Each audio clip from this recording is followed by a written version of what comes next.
Speaking to stakeholders at the Private Sector Commission's annual general meeting yesterday, Stasia sought to allay certain fears expressed by the business community, saying that notwithstanding the various challenges and risks associated with Guyana's newfound oil sector, the GRA is building capacity to ensure that taxpayers pay their rightful taxes, and the contractors in the oil industry are no exception. With the right tools and attitude, the officers of the GRA should ensure that this vital resource contributes its rightful share to the coffers of Guyana.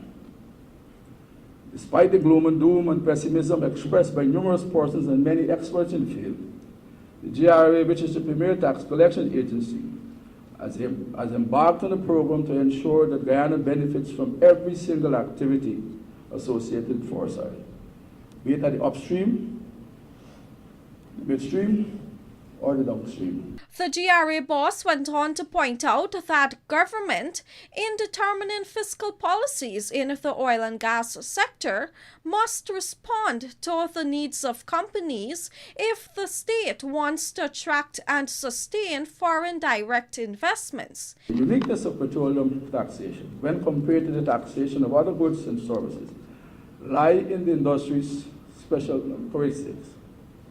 Its contribution to national economies, the high operating and developmental costs, high uncertainty in exploration activities, the volatility of oil prices, the inability of government to fund its own exploration, the political and economic climate, and the hostile neighboring countries which harbor territorial claims which allow for increased risk, are all factors that warrant the demand for a higher rate of return by investors.